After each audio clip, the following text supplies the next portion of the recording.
clearly he's taking legal advice at the moment not to cooperate with the FBI for reasons that only he knows.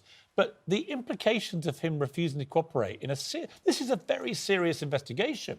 This is about one of the worst paedophiles in modern American history, a billionaire monster who basically trafficked potentially hundreds of underage girls for sex.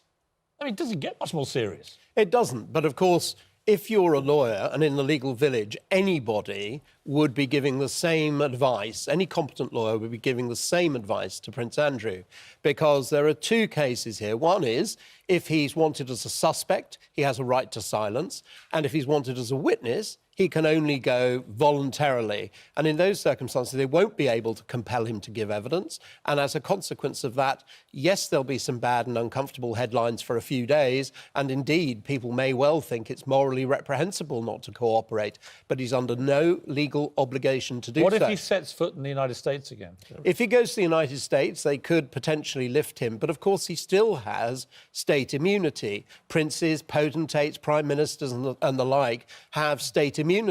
So he has state immunity both from civil and criminal investigations. And again, we can think of virtually no example where someone has been required to give evidence. Prince Andrew, even if he was found to have committed serious crime, and we don't know that at all, he's protested absolutely that he's never committed any crime.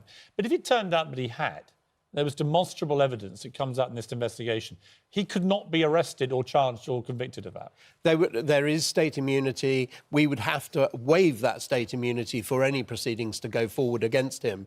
And that is incredibly unlikely. And it's particularly unlikely, I mean, this is the irony of this coming so soon after another big story in the news of the Harry Dunn scandal. And diplomatic immunity. And securities working in reverse, where the wife of an American spy, we think. But it's not really equivalent in the sense that Anne Secoulas is the wife of a spy who works for the military, who's not even a diplomat or a prince or a potentate.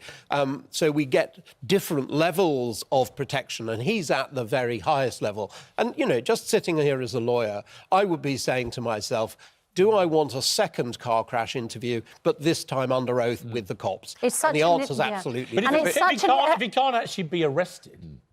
If he can't actually be charged, what's the risk of doing that interview? Well, because it would be under oath. So any answers he gave could be impeached. But if he can't... And he starts to volunteer... But if he can't be arrested for any criminal offence, that would include, presumably, lying under oath. Yeah, well, but that's right. But why do you even begin to engage on that? Because, as he said in that interview, very proudly, I'm too honourable. The reason he went to Jeffrey Epstein's house for a 4-day jolly with dinner parties with lots of people coming and going, he said, after he had been convicted of being a paedophile, the reason he did that was, well, you know, Emily, I'm just too honourable. Yeah, but what you're talking about is the way in which the press will look at it and everything else. As a lawyer, I'm looking at saying, how do I close down my exposure? Mark, in the court of public opinion, I would think most people would view it, whether you're a prince or a pauper, if you can help an investigation into a terrible sex crime involving, as you say, potentially hundreds of children, you should cooperate with the police and answer questions. Unless that's going to put you in a very difficult position don't you think legally. the bar has to be set higher for Prince Andrew because he's the Queen's son? This is famous all around the world. I think he has to submit to it, whatever his lawyers say, because he's got to be seen to be helping, because otherwise the silence is definite. Is he still protected if he's no longer an active royal? He's still HRH.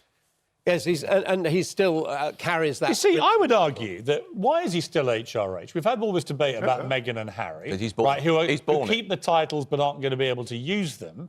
Why should Prince Andrew, if he refuses to cooperate with such a serious investigation, given how much smoke there already is without even getting to the fire yet, why should we continue to allow him to be We're clearly HRH? going to have a lot of pressure on him, as there was immediately after the Mateless interview, the Newsnight interview.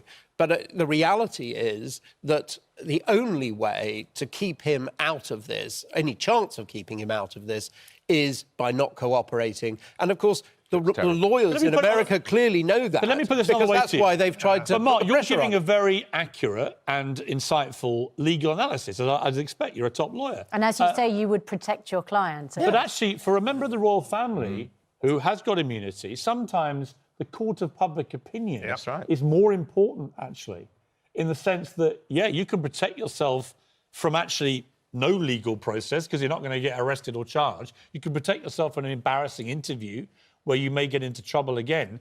But what you can't protect yourself from is the British public who continue to pay money towards his upkeep, except that who think he's obstructing justice. Unless the risk of legal exposure is greater. Yeah, there are consequences both ways. But you say and you would have to look at both consequences. Yeah, but you're saying there's no exposure for him. He's immune. Well, he is immune, but you don't really want to go down that route and argue it, because as soon as you start arguing over the immunities, you start getting into the substance of the case.